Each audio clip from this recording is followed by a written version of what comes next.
سلام گرم و صمیمی ما به خدمت مردم عزیز ایران.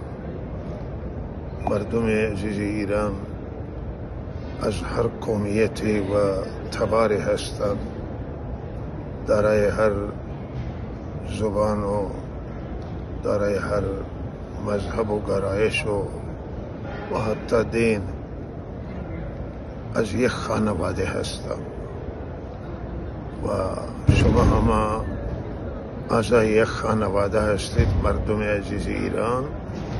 و الان شرایط کشور من شرایط جنگی هست و بحرانی و بسیاری شهرها هستند که مورد تجاوزند و جنگ تویشون جریان داره و عزیزان ایرانی ما که احساس ناامنی میکنند در شهرهایشون و از اونجا آواره میشوند و از شهر خارج میشوند.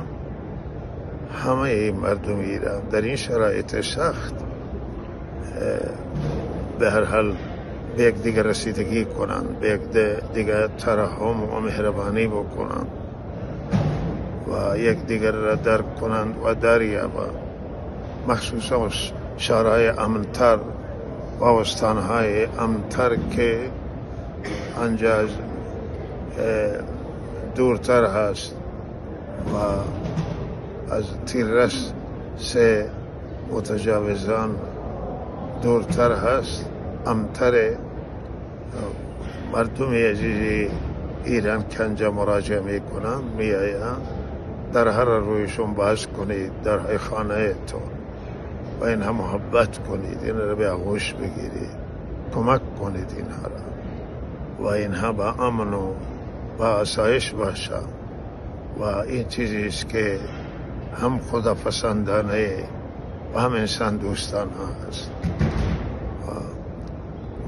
ما امیدمون همینه. اینجا مسجد النبی هست، دربار خاتم النبیین رحمت للعالمین دست به دعا هستیم که الله تعالی مشکلات حل بکنه و الله تعالی آینده روشن برای کشور ما بیارد و به رنجها و مصیبتها الله تعالی خاتمه بده، جنگا را خاتمه بده الله تعالی و عاقبت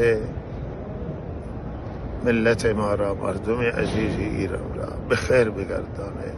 توصیه منانه که این شرایط سختی که الان بر سر هست همه باید به صبر توصیه میکنم همه را و همه را به توجه الله و تضرع و زاری به الله.